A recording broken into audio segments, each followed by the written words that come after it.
जय माता दी।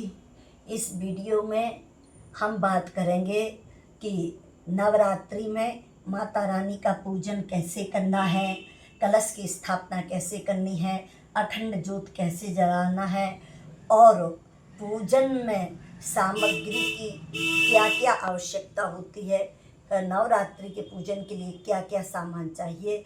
तो आप सभी ध्यान से देख लीजिएगा कि किस किस सामग्री की आवश्यकता पड़ेगी।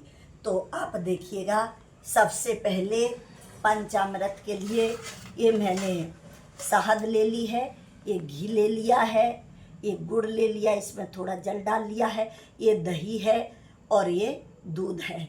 इन सब को मिला करके मैंने पंचामृत भी तैयार करके रख लिया है।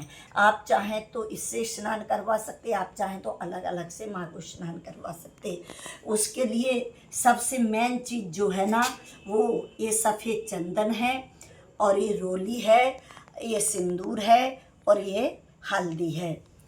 इसके बाद में माँ के लिए पान बहुत ज़रूरी है। पान, लौंग, इलायची, सुपारी और कपूर।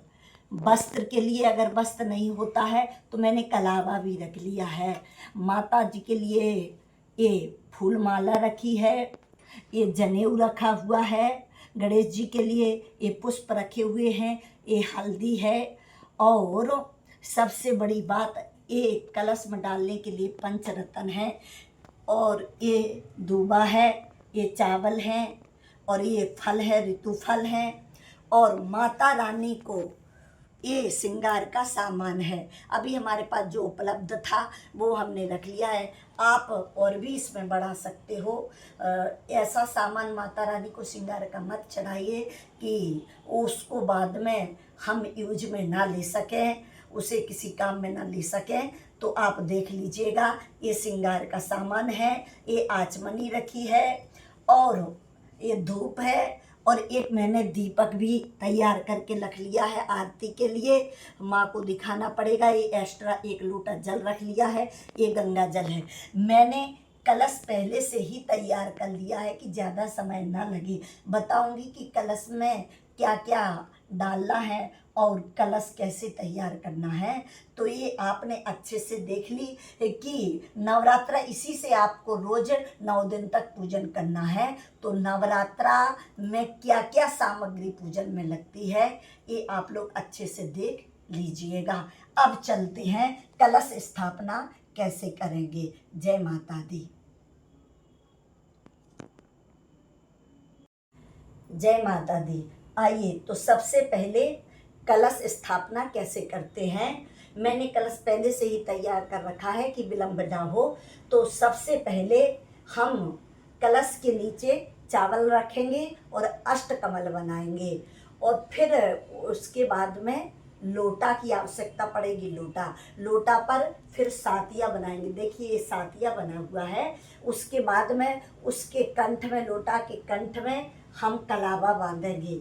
इसके बाद में उसमें थोड़ा गंगा जल डालेंगे और थोड़ा सा उसमें शुद्ध जल डालेंगे। इसके बाद में फिर कलश में ये जो रखी हुई है ना, तो सबसे पहले सुपारी डालेंगे।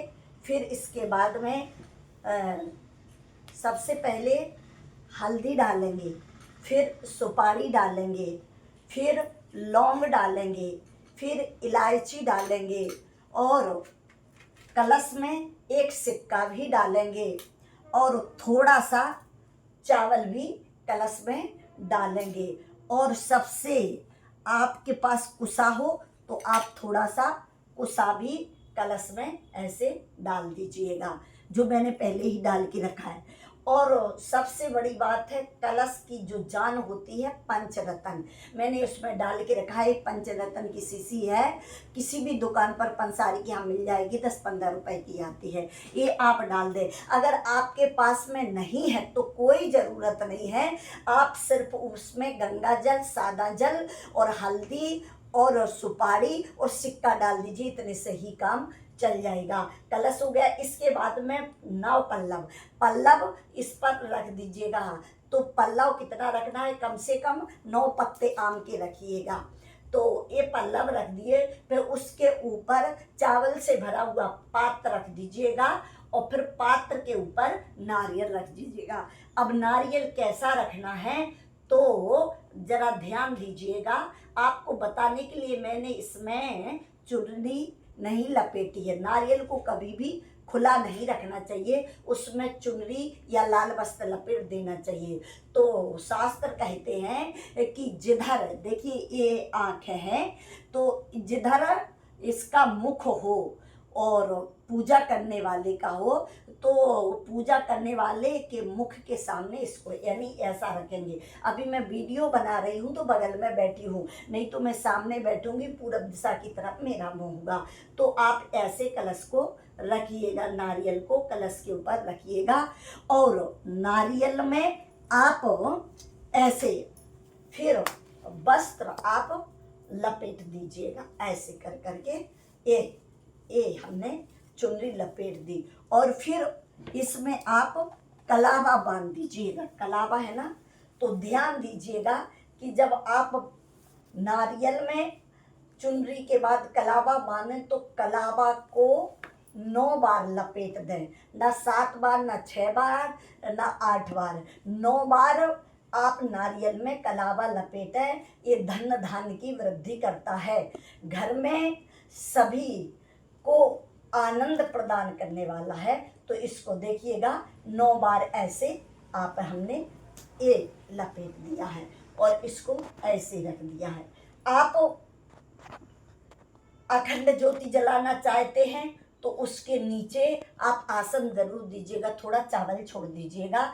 ये चावल मैंने अभी आपको दिखाने के लिए रखा है, फिर मैं बड़ी जोत माता रानी की जलाऊंगी। और जोत आप 2 प्रकार की ही जलाएं, या तो गाय के शुद्ध घी से जलाएं, मिलावट का घी नहीं होना चाहिए, या तो गाय का आपके पास शुद्ध घी हो तो उससे जो जलाएं, या फिर तिल के तेल से जो जलाएं। तो माता रानी के दाहिने साइड कलश की स्थापना कीजिए और माता रानी के बाएं साइड आप अखंड ज्योति जलाइएगा। इसके बाद में आपके यहाँ पर गणेश जी हो तो पीतल के, चांदी के तो आप रख लीजिएगा, अगर ना हो तो आप सुपारी के बना लीजिएगा। अगर स्थापना ना कर सको तो कोई बात नहीं, गणेश जी का ध्यान कर लीजिएगा, गरुड़ जी रख लीजिएगा और माता रानी है ही, चित्रपट आसन सब तैयार है। तो आइए सबसे पहले हम गणेश जी का ध्यान करते हैं। तो गणेश जी का ध्यान करने से पहले हमको करना क्या है कि सबसे पहले हमको अपना शुद्धिकरण करना है। तो हम ऐसे बाएं हाथ से जल लेंगे दाहिने हाथ पर। ओम केशवाय नमः, ओम माधवाय नमः, ओम गोविंदाय नमः। इसके बाद में जल लेकर के बाएं साइड छोड़ देंगे, ओम ऋषिकेशाय नमः। अब हमने एक जल अंदर पिया तो हमारा अंतःकरण शुद्ध हो गया। अब हम तो शुद्ध हो गए, अब बाहरी शुद्धिकरण भी कर लें। तो जो जितनी सामग्री रखी है, ओम पुंडरीकाक्षाय नमः, सब पर जल छिड़क दीजिएगा जितनी भी सामग्री रखी हुई है। इसके बाद में हाथ में अक्षत और पुष्प लेकर के, ऐसे अक्षत और पुष्प लेकर के गणेश जी का ध्यान कीजिएगा। ओम गजाननं भूतगणाधिसेवितं कपित्थजम्बूफलचारुभक्षणं उमासुतं शोकविनाशकारकं नमामि विघ्नेश्वर पादपङ्कजम्। ओम गम गणपतये नमः। बोलिए गणेश जी महाराज की जय, गणेश जी महाराज की जय। गणेश जी के बाद में आप इनका अगर आपके पास है तो आप गरुड़ जी का पूजन करिएगा। और गरुड़ जी के पूजन के बाद में आप माता रानी का आवाहन कीजिएगा। जयंती मंगला काली भद्रकाली कपाली दुर्गा क्षमा शिवा धात्री स्वाहा सुधा नमोस्तुते। षोडशोपचार से माता रानी का पूजन कीजिएगा। माता रानी को प्रतिदिन 1 पान, सुपारी, लौंग, इलायची और दक्षिणा, इतना माता रानी को रोज जरूर चलाइएगा। आपके पास में ऋतुफल हो, आप ऋतुफल समर्पित कीजिएगा। आप आपकी यथाशक्ति अनुसार जितना अच्छे से अच्छा आप माता रानी को प्रसाद लगा सकें, षोडशोपचार से और इससे पंचामृत से स्नान करवा सके, तो अगर आपको मंत्र आते हो तो आप मंत्र बोले, जयंती मंगला काली भद्रकाली कपालिनी दुर्गा क्षमा शिवा धात्री स्वाहा सुधा नमोस्तुते। ओम सर्व सुपे सर्वशे सर्वशक्ति समन्विते भयविस्ताय नो देवी दुर्गे देवो नमो अस्तुते। ओम सर्वमंगल मांगल्ये शिवे सर्वार्थ साधके शरण्ये त्र्यंबके गौरी नारायणी नमोस्तुते। या देवी सर्वभूतेषु मातृरूपेण संस्था नमस्तस्यै नमस्तस्यै नमस्तस्यै नमो नमः। इस प्रकार से आप माता रानी का पूजन कीजिएगा। अगर कोई मंत्र नहीं आता तो कोई बात नहीं है, हर काम में अर्घ समर्पयामि, अर्घ समर्पयामि जय माता दी, मधु समर्पयामि जय माता दी, घृतम समर्पयामि जय माता दी और मेवा मिष्ठानम समर्पयामि जय माता दी। सबके पूजन में आप जय माता दी करते जाएं। इसके बाद में माता रानी को धूप दिखाइएगा। धूप दिखाने के बाद में माता रानी को दीपक दिखाइएगा। दीपक दिखाने के बाद में कलश देवता का पूजन कीजिएगा। कलश देवता का भी षोडशोपचार से पूजन कीजिएगा। और सब आप ऋतुफल जो भी आपके पास है वो सब, यहाँ पर मैं तो सिर्फ बता रही हूँ, सामग्री दिखा दी है आपको, तो आप समर्पित कीजिएगा।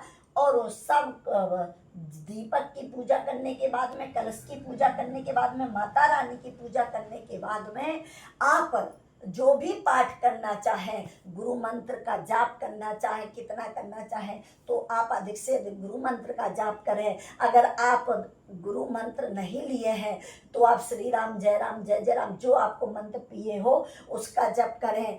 आप नमः पारायण भी कर सकते हैं रामचरितमानस का, आप दुर्गा सप्तशती का पाठ भी कर सकते हैं, आप माता रानी के 32 नामों का जप भी कर सकते, 108 नामों की माला भी कर सकते। जो आपकी श्रद्धा हो वो आप माता रानी के चरणों में इस नवरात्रि में। और अगर आप चाहें तो राम रक्षा स्तोत्र जो है ना, उसको आप पूरी नवरात्रि और आप 9 दिन या 9 बार, 9 दिन या 11 बार पढ़ें तो ये राम रक्षा स्तोत्र भी सिद्ध हो जाता है। आपकी जितनी यथाशक्ति अनुसार है।